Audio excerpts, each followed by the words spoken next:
entre vigas y pajas. Seguro conoces ese versículo que dice: no juzguéis para que no seáis juzgados, porque con el juicio con que juzgáis, seréis juzgados, y con la medida con que medís, os será medido. ¿Y por qué miras la paja que está en el ojo de tu hermano, y no echas de ver la viga que está en tu propio ojo? ¿O cómo dirás a tu hermano: déjame sacar la paja de tu ojo, y he aquí la viga en el ojo tuyo? Hipócrita, saca primero la viga de tu propio ojo, y entonces verás bien para sacar la paja del ojo de tu hermano. Esta es una enseñanza que está finalizando el Sermón del Monte en Mateo 7, versículo 1 al 5. La primera parte dice: no juzguéis para que no seáis juzgados, porque con el juicio con que juzgáis, seréis juzgados, y con la medida con que medís, os será medido. ¿Quiere decirnos el Señor que no juzguemos? Pienso que no. Sino la segunda parte del versículo no estaría apuntando a advertir sobre el tipo de juicio, sino a advertir sobre el hecho de hacerlo.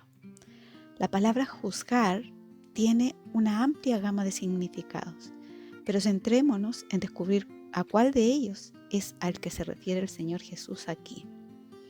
El Señor nos previene del tipo de juicio que traerá como consecuencia un juicio negativo hacia nosotros mismos de parte de Dios. Para mí esa es la clave. O sea, ¿juzgaste con qué propósito? ¿Para condenar? ¿Para avergonzar? ¿Para humillar? ¿Para sentirte superior? ¿O para discernir, para ayudar, para enseñar, para corregir? Y la advertencia es muy clara. Recuerda que el juicio será tan severo de vuelta según nosotros lo hayamos hecho con el otro. Eso nos obliga a ir con mucho cuidado cuando queremos emitir un juicio sobre alguien. Tiene un cierto paralelismo, pero en positivo, con el versículo amarás a tu prójimo como a ti mismo, y también del versículo que dice todas las cosas que queráis que los hombres hagan con vosotros, así también haced vosotros con ellos. Eso está en Mateo 7, versículo 12, un poquito más adelante de nuestro pasaje bíblico. El amor aquí es la clave para poder juzgar de manera que no seamos juzgados con dureza, porque dice: con la medida con que medís, os será medido. Desmenucemos lo que sigue. Dice: ¿y por qué miras la paja que está en el ojo de tu hermano y no echas de ver la viga que está en tu propio ojo? ¿O cómo dirás a tu hermano: déjame sacar la paja de tu ojo y he aquí la viga en el ojo tuyo? Primero, esta persona tiene una viga en su ojo, que representa una gran falta, un pecado. En segundo lugar, está mirando, fijándose en la paja del otro, sin importarle ni acordarse que él mismo tiene una viga en el suyo. Y además de estar fijándose, añade el intentar sacar la paja del otro, que seguramente ve su viga. La siguiente frase dice: hipócrita, saca primero la viga de tu propio ojo, y entonces verás bien para sacar la paja del ojo de tu hermano. El Señor es directo, le llama hipócrita. ¿Podría el de la viga decir: Jesús me está juzgando? Yo creo que sí, porque lo está haciendo. Y en el mismo mensaje donde nos enseña a no juzgar para no ser juzgados. ¿Tiene el Señor una viga? Por supuesto que no. ¿Una paja? Tampoco. En realidad su ojo está perfecto en todo el sentido de la palabra. Jesús sí puede y está juzgando al de la viga. Eres un hipócrita, le dice. El Señor conocía y conoce lo que hay en el corazón del ser humano. Así lo vemos en Juan capítulo 2, versículo 25. Esta persona es un hipócrita, o sea, finge ser algo que no es. ¿Qué finge? Puede ser, por ejemplo, que tiene un estatus más elevado que el otro, que es más justo, más competente, más sabio, o por otro lado quiere mostrar que quiere ayudar, que es bondadoso. La palabra en griego hace referencia a un actor de teatro. Es importante fijarse en que el Señor le dice hipócrita y no orgulloso o mentiroso o algo parecido, aunque obviamente están involucrados estos pecados. Eso creo que es porque ya durante esta misma enseñanza del Sermón del Monte, un poco antes, capítulo 6, el Señor Jesús ya introdujo a este tipo de persona y cuál era el propósito de sus acciones, apuntando muchas veces a los fariseos. Veamos Mateo 6, versículo 2. Cuando des limosna, no hagas tocar trompeta delante de ti, como hacen los hipócritas en las sinagogas y en las calles, para ser alabado por los hombres. Aquí tenemos un propósito, para ser alabado por los hombres. En versículo 5 dice, cuando ores, no seas como los hipócritas, porque ellos aman el orar en pie en las sinagogas y en las esquinas de las calles. ¿Para qué? Para ser vistos de los hombres.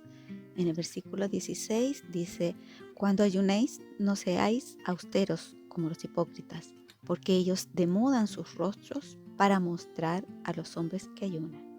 Entonces la hipocresía apunta hacia afuera, o sea, para ser visto y alabado.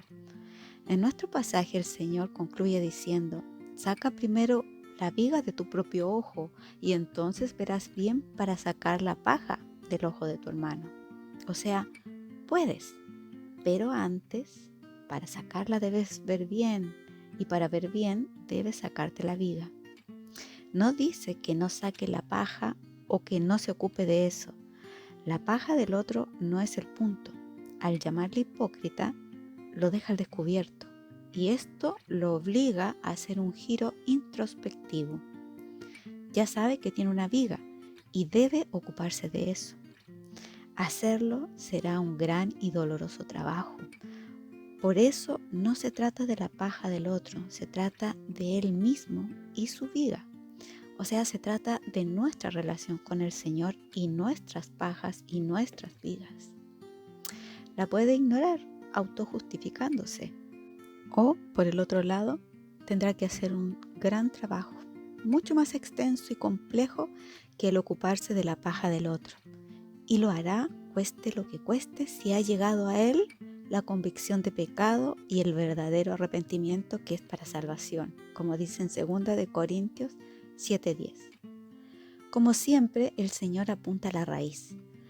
Y me suena muy parecido al pasaje cuando querían apedrear a la mujer descubierta en adulterio.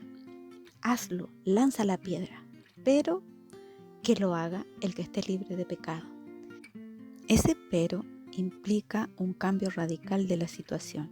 Ya no se trata del otro, de la mujer adúltera, sino de cómo estoy yo en relación a lo que intento hacer. Me preguntaba, ¿puede una persona con una viga juzgar correctamente y detectar la paja en el otro? Mi primer pensamiento era, bueno, no puede porque tiene una viga que le impide ver bien. Pero como vimos en los versículos, puede ver la paja.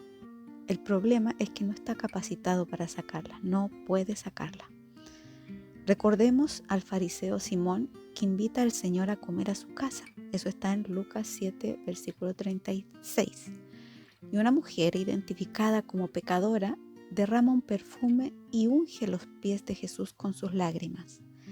Simón piensa que si Jesús fuera profeta, sabría qué tipo de mujer era ella. El Señor le cuenta una historia. Habían 2 deudores. Uno debía 500 denarios y el otro 50. Como no podían pagar a su señor, él les perdonó a ambos su deuda. Jesús le pregunta a Simón, ¿cuál de ellos le amará más? Él le responde que el que le debe más. Y el Señor Jesús responde, rectamente has juzgado. Pero claramente Simón no es capaz de aplicarlo a sí mismo, sino que Jesús debe desmenuzar y explicarle el ejemplo. En el versículo 44 dice, y vuelto a la mujer, dijo a Simón, ¿ves esta mujer? Entré en tu casa y no me diste agua para mis pies, mas ésta ha regado mis pies con lágrimas y los ha enjuagado con sus cabellos. No me diste beso, mas ésta desde que entré no ha cesado de besar mis pies. No ungiste mi cabeza con aceite, mas ésta ha ungido con perfume mis pies. Por lo cual te digo que sus muchos pecados les son perdonados, porque amó mucho. mas aquel a quien se le perdona poco, poco ama. Simón no se identifica con ningún deudor, solo sabe que esta mujer es muy pecadora y que Jesús, si fuera profeta, no se dejaría tocar por ella. Aquí está el efecto viga, o sea, ve la paja en la mujer, incluso en Jesús, pero no repara en su forma de menospreciar al Señor, porque no entendía como la mujer cuán deudor era. El Señor Jesús evidencia su viga. ¿Se dio cuenta Simón de su pecado? ¿Te imaginas ser confrontado por el mismo Señor Jesús de esta manera? Estas historias tan bien aplicadas hacen que uno se mire como desde afuera. ¿Te gustaría escuchar una historia que te muestre quién eres tú en realidad? Hoy también tenemos esa posibilidad. En Juan capítulo 16, versículo 8, dice: cuando Él venga, convencerá al mundo de pecado, de justicia y de juicio. A través del Espíritu Santo podemos ser guiados a la convicción de pecado, ver nuestra vida y así llegar al precioso momento del arrepentimiento. Podríamos decir que nunca surge de nosotros mismos esta acción de ser evidenciados de nuestra maldad. Si es así, entonces cada vez que rechazamos la voz que nos dice que lo que hemos hecho es pecado, hemos menospreciado las riquezas de su benignidad, paciencia y longanimidad, ignorando que su benignidad es la que nos guía al arrepentimiento. Eso lo vemos en Romanos 2:4. Otro ejemplo que a mí me llama mucho la atención es la historia de David y Urías. Segunda de Samuel, capítulo 11 y 12. En resumen, mientras el pueblo estaba en guerra, David se queda en su palacio y ve a Betsabé, esposa de Urías, bañándose. La hace venir y comete adulterio con ella. Queda embarazada y para tratar de arreglar el problema, llama a Urías para que esté con su esposa y adjudicarle así el bebé a él.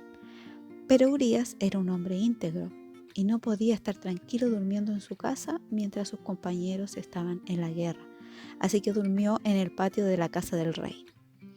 David lo intenta la noche siguiente, esta vez emborrachándolo, pero tampoco resulta.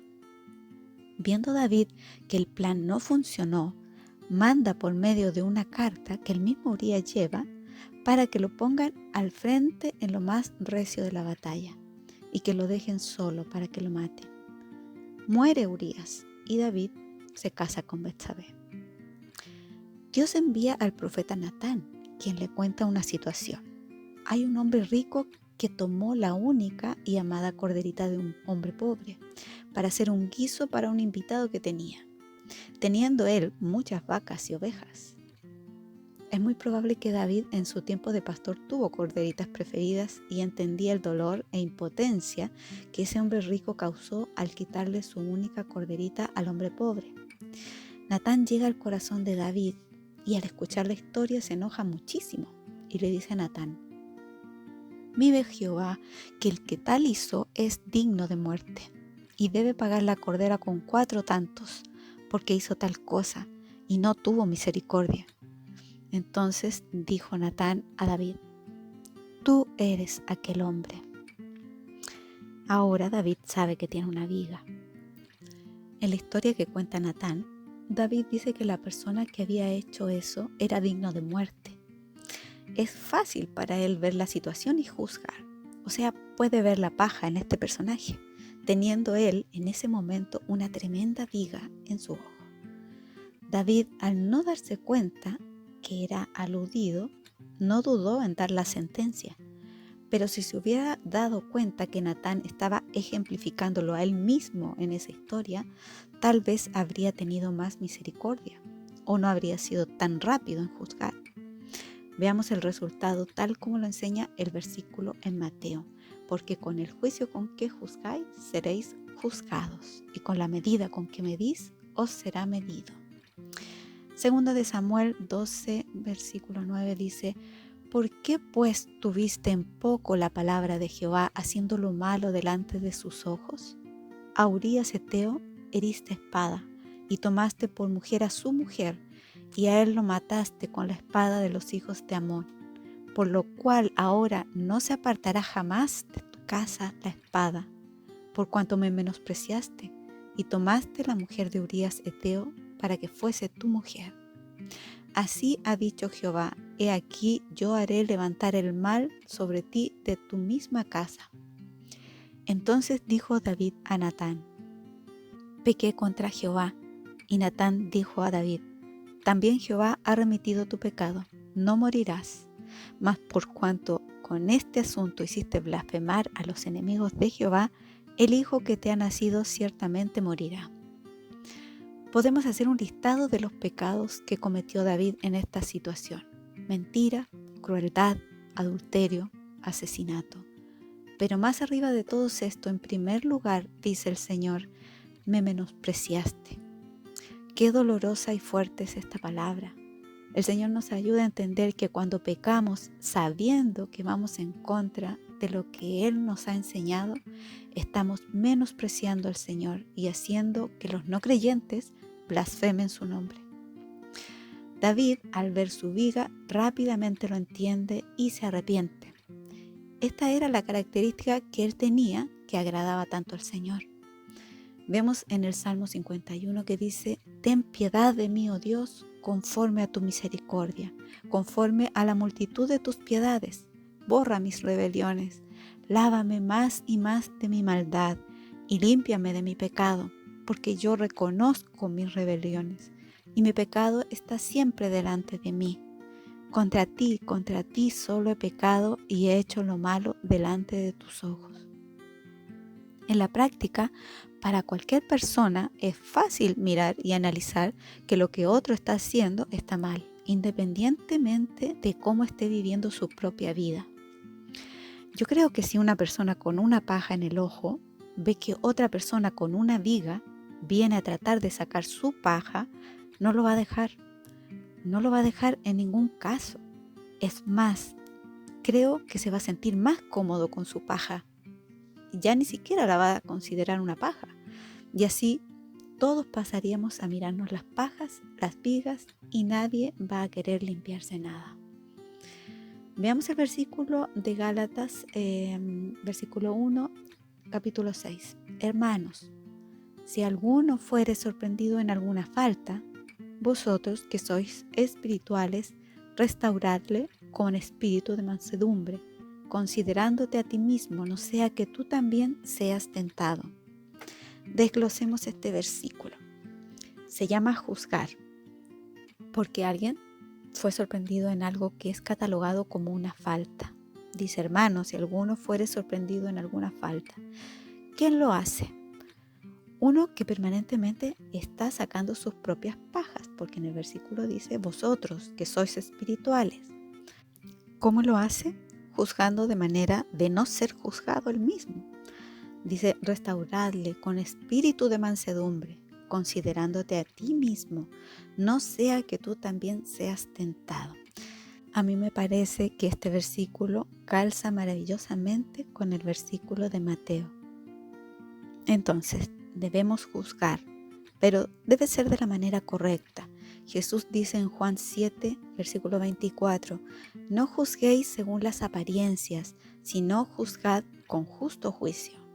Es importante entender esto y transmitirlo, sobre todo en nuestro tiempo, donde la frase no me juzgues, aún entre cristianos, es sacada como bandera para silenciar cualquier intento de exponer la verdad y finalmente de cuidarnos entre nosotros. Sí, hay que juzgar, hay que discernir. Debemos saber claramente qué está bien y qué está mal. Recordemos que naturalmente hay una ley escrita en el corazón del ser humano que sabe distinguir esto. Y es eso mismo lo que lleva a entender que debe haber un arrepentimiento para el perdón de pecados. Hoy, desgraciadamente, todos esos fundamentos están bajo un tremendo ataque.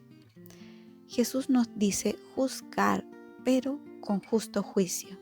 Entonces aprendamos y enseñemos a juzgar, pero con justo juicio, a juzgar entendiendo que como juzguemos, seremos juzgados. Resumamos. Cuando uno ve en el otro algo, lo primero que tiene que suceder es como un rebote que trae implícito una pregunta. ¿Viste una paja? ¿Tendrás tú una viga? En primer lugar, es una advertencia, pero también podemos verlo como un llamado. Quita primero la viga para que puedas sacar la paja. Vamos crucificando nuestra carne para que podamos edificarnos entre nosotros. Y finalmente volvamos a estos dos versículos que, aunque fueron dichos en situaciones y audiencias muy diferentes, en el fondo apuntan a lo mismo. No juzguéis para que no seáis juzgados, porque con el juicio con que juzgáis seréis juzgados, y con la medida con que medís os será medido. ¿Y por qué miras la paja que está en el ojo de tu hermano y no echas de ver la viga que está en tu propio ojo? ¿O cómo dirás a tu hermano, déjame sacar la paja de tu ojo y he aquí la viga en el ojo tuyo? Hipócrita, saca primero la viga de tu propio ojo y entonces verás bien para sacar la paja del ojo de tu hermano. Mateo 7, del versículo 1 al 5. Y el otro versículo, Gálatas 6, capítulo 6, versículo 1. Hermanos, si alguno fuere sorprendido en alguna falta, vosotros que sois espirituales, restauradle con espíritu de mansedumbre, considerándote a ti mismo, no sea que tú también seas tentado. Aquí saltan algunas preguntas. ¿Puede el Señor decirte que tú eres espiritual? ¿Puedes restaurar? ¿Puedes restaurar con espíritu de mansedumbre? ¿Entiendes que tú mismo puedes ser tentado? ¿Puedes juzgar de manera que no seas juzgado? El Señor nos ayude. Todos lo necesitamos mucho. Muchas bendiciones y un abrazo.